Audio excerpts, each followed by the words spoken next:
Welcome to our Cybertalks interview series. I'm Wyatt Cash on behalf of CyberScoop, and I'm here today with Jason Callaway, customer engineer with Google. Jason, thank you so much for joining us. Thank you for having me. So there's been a lot thrown at chief information security officers in 2020. How would you characterize how 2020 has changed the priorities for CISOs? Sure. I think we're in an unprecedented work from home scenario right now, which really makes bring your own device more important now than ever, as employees can't just simply, walk down to their local tech stop to pick up gear. So CISOs, in addition to all of their previous challenges, now have widely expanded areas to defend. So this sort of transitions them from a castle wall scenario to an individual defense model. Well, and kind of following up on that, workforces obviously now are so much more distributed than they were just a few months ago. What concepts do you believe are helping most with that shift between zero trust, two-factor authentication, micro-segmentation, and the like? Sure. Zero trust isn't just a context of global work from home. It's upon us. And everybody's so distributed now that social engineering attacks are in some ways becoming easier. So multi-factor authentication is becoming more important. Especially in bring your own device scenarios, organizations are now inheriting much more risk from their endpoints. So designing security that fails well has become more important. Technologies like attribute-based access control, data loss prevention, these things can help. But like many things in security, it's the basics that make the biggest impact.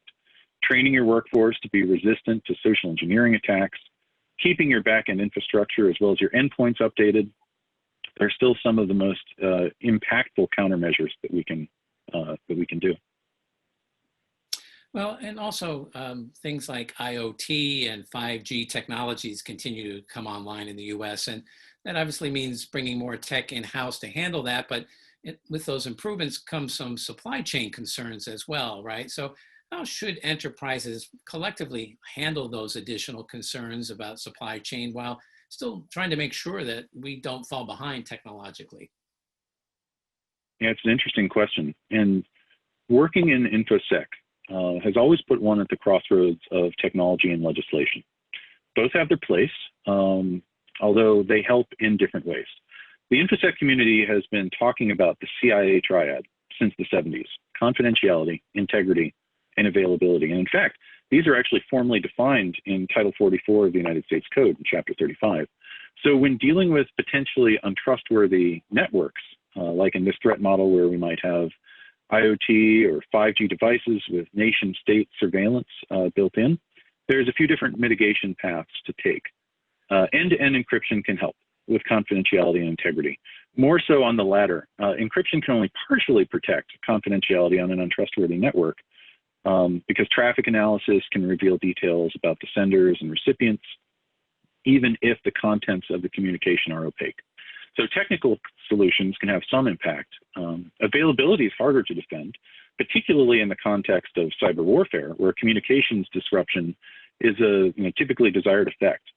So here we can leverage legislative or regulatory solutions to restrict the deployment of problematic hardware. And obviously this becomes much more complicated in the global community. And lastly, as cyber threats continue to grow in sophistication, organizations face persistent challenges in recruiting skilled cybersecurity professionals capable of protecting their systems. How do we, as a nation and enterprises in general, close the gaps that exist in the nation's current cybersecurity education and training landscape to help address that? The InfoSec community has attempted to self-regulate its way out of this problem.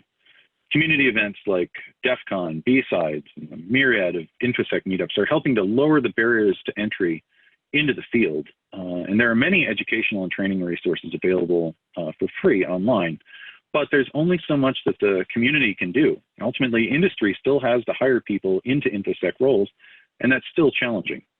I think the gaps that you mentioned in InfoSec mirror the gaps we see in the wider tech industry. Women, Black, Indigenous, and people of color are severely underrepresented in InfoSec, just as they are in other tech roles. So this means we have a vast, untapped talent pool. As I said, this is not specifically an InfoSec problem, but a general tech industry problem. And it's really up to everyone to fix this, from C-level executives changing their hiring practices to individuals doing things like mentoring and taking hands-on corrective action. We'll appreciate your thoughts on that. So Jason, thank you so much for joining us here at Cybertalks and for sharing some of your insights with us. Thank you so much for having me.